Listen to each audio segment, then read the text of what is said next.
Hello everyone, welcome to Easy Go Math. நம்ம பார்த்துட்டு இருக்க chapter real numbers exercise 1.4 first problemல already பார்த்த 5 problems தவிர்த்து மிச்ச 5 problems பார்க்கலாம். So இந்த problemல என்ன long division method யூஸ் பண்ணாம நம்மளுக்கு கொடுத்த rational numbers terminating decimal expansion இல்ல non terminating repeating decimal expansion கண்டுபிடிக்கணும். Right? Okay. So இப்போ 6th problem கொடுத்திருக்காங்க 23 divided by 2 power 3 into 5 power 2. So terminating ஞாபகம் வச்சுக்கணும் என்ன 2 power something இருக்கலாம் இல்ல 5 power something இருக்கலாம் இல்ல 2 power something into 5 power something இருக்கலாம். Am I right? So இங்க வந்து 2 power 3 5 power 2 factors என்ன இருக்கு denominatorல 2 and 5 தான் இருக்கு. So the denominator is in the form of 2 power n into 5 power m. அதனால இந்த நம்பர் வந்து terminating. Okay? 7th problem. அதே மாதிரி பாத்தீங்கன்னா 129 divided by 2 power 2 5 power 7 7 power 5 வேற ஒரு நம்பர் வந்துருச்சு.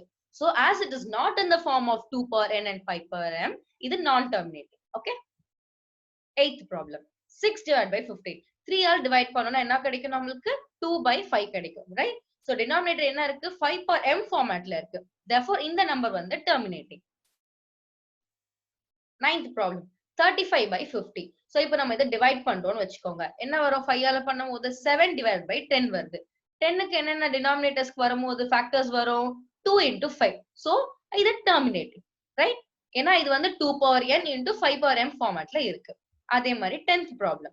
77 divided by 210. So இப்போ என்ன தெரிய வருது 7 ஆல divide பண்ணோம்னா 11 by 13 வருது. Okay? So 30 திரும்ப பிரிச்சா என்ன ஆகும் 2 into 3 into 5 வருது. 2 into 5 இருந்தா terminating சொல்லிருக்கான். But 3 middle வந்துருச்சு. Therefore, இது வந்து not in the form of 2 power n and 5 power m. அதனால இது non-terminating. I hope இந்த 5 problems உங்களுக்கு புரிஞ்சிருக்கும்னு நினைக்கிறேன். So நம்ம next problem அடுத்த வீடியோல பார்க்கலாம். Thank you everyone.